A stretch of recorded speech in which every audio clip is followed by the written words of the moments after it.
Hello viewers.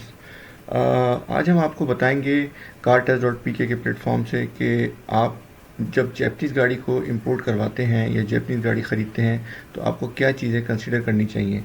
Like for example, जब हम कोई जैपनीज़ कार इंपोर्ट करवाते हैं तो उसकी एक बहुत इंपॉर्टेंट डॉक्यूमेंट होता है ऑक्शन शीट, जो कि अक्सर लोग नेगलेक्ट भी कर देते हैं।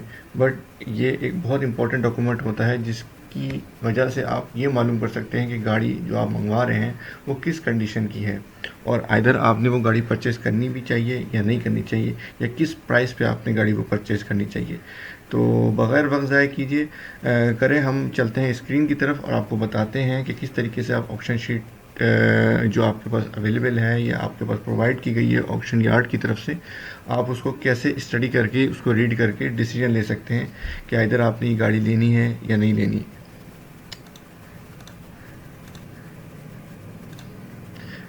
मेरे पास एक स्क्रीन पे ये आप देख सकते हैं, एक खुली हुई है ऑक्शन शीट जिसमें एक गाड़ी है टोयोटा सिएंटा 2015।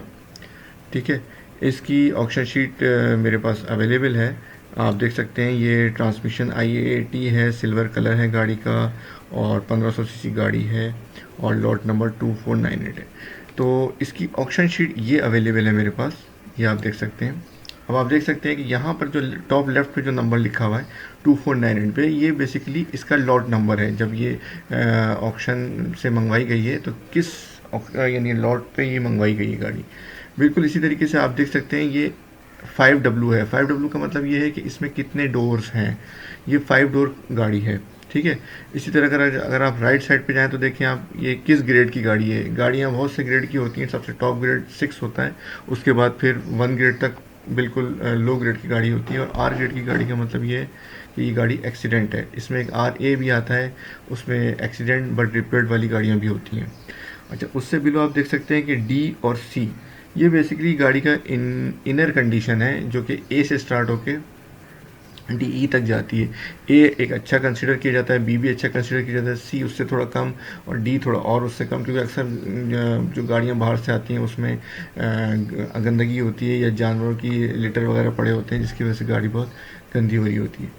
इसी तरीके से उससे नीचे अगर हम आते हैं तो यहाँ पर आप देख सकते हैं जैपनीज़ में लिखा हुआ है। ये जैपनीज़ में बेसिकली गाड़ी के फीचर्स लिखे होते हैं कि गाड़ी के क्या क्या ऑप्शंस हैं इसके अंदर। ठीक है, फिर आप अगर यहाँ लेफ़्ट साइड पर आप देखें तो यहाँ पर लिखा हुआ है 42,132 किलोमीटर, यानी ये गाड़ी जब जापान से चल के आई है तो ये तकरीबन 42,132 किलोमीटर चल कर आई है वहाँ से। इसी तरीके से आप यहाँ देख सकते हैं 1500 सीसी भी लिखा हुआ है, यानी ये गाड़ी 1500 सीसी है। फिर चलते हैं इसके मोस्ट इम्पॉर्टेंट पार्ट की तरफ कि गाड़ी में क्या क्या इश्यूज़ हैं जो कि कंसीडर करना बहुत ज़रूरी होता है। यहाँ आप देख सकते हैं कि यहाँ पर एक फिगर है जिसमें आप देख सकते हैं कुछ वर्ड्स लिखे हुए हैं A1 A2 X X3।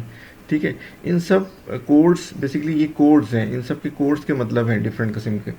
तो अगर आप देखें तो इसके ऊपर यहाँ पर लिखा हुआ है A1 A2 A3। बेसिकली ये जो कोड होता है ये बेसिकली स्क्रैचेस के लिए होता है। A1 ज़रा माइनर स्क्रैच होता है, A2 ज़रा उससे सीवियर स्क्रैच होता है, A3 ज़रा ज़्यादा स्क्रैच होता है। इसका मतलब ये कि यहाँ पर छत पे गाड़ी के A1 है, यानी कि माइनर स्क्रैच है। ठीक है, इसी तरीके से अगर आप राइट साइड पे देखें तो एक दरवाजे पे यानी कि रियर दरवाजे पे A1 है, यानी कि एक माइनर स्क्रैच है, और यानी कि फ्रंट की जो राइट दरवाज़ा है उस पर A2 है, थोड़ा सा सीवियर स्क्रैच पड़ा हुआ है।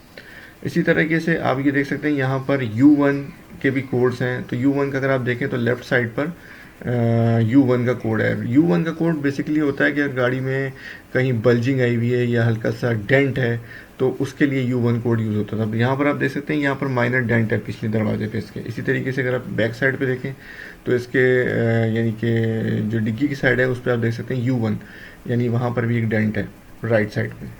अच्छा, फिर आप देख सकते हैं यहाँ पर एक X है, उसके जो फेंडर साइड पर है। X का मतलब है कि ये जो पार्ट है ये रिप्लेसेबल है, यानी रिप्लेस होना चाहिए। ठीक है, तो ये रिप्लेस है, और अगर डबल X होता है तो इसका मतलब है कि ये रिप्लेस्ड हो चुका है ये पार्ट। ठीक है, अच्छा, इसके बारे में अगर आप थोड़ा सा कंफ्यूज हो रहे हैं कि ये कोड्स कैसे आपको पता चलेंगे, तो इसके अंदर अगर आप ऑप्शन शीट को देखेंगे तो यहाँ पर मेंशन हुआ है सारी चीज़ें कि यहाँ पर ग्रेड है, कौन सी व्हील गाड़ी है, 2 व्हील है, 4 व्हील है, लॉट नंबर क्या है, कितना किलोमीटर है, जो कि हम ऊपर स्टडी करते हुए आए यहाँ से। ठीक है, यहाँ से भी आप देख सकते हैं, प्लस इसकी मज़ीद डिटेल आप यहाँ से भी देख सकते हैं। यहाँ पर A1 लिखा है कि स्मॉल स्क्रैच है, A2 स्क्रैच है, A3 बिग स्क्रैच है, इसी तरह U1 डेंट है, U2 स्मॉल डेंट है। इसी तरीके से अगर S है तो S1 रस्ट लगा हुआ है, S2 थोड़ा सा हैवी रस्ट है। इसी तरीके से अगर एक्स की बात करें तो नीड टू बी रिप्लेस, यानी वो रिप्लेस होना चाहिए, और अगर डबल एक्स होता है तो रिप्लेस्ड है। तो ये सारी इन्फॉर्मेशन आप यहाँ से ले सकते हैं बड़े आराम से। और हम आपको ये सजेस्ट करेंगे कि जब भी आप गाड़ी लें तो ऑक्शन शीट को वेरिफिकेशन ज़रूर करवाएं।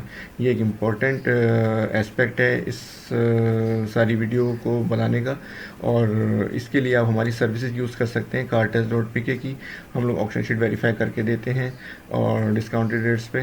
तो इसकी डिस्क्रिप्शन के लिए यानी इसकी डिटेल्स के लिए आप इस वीडियो की डिस्क्रिप्शन में हमारे कॉन्टैक्ट नंबर्स और डिटेल देख सकते हैं।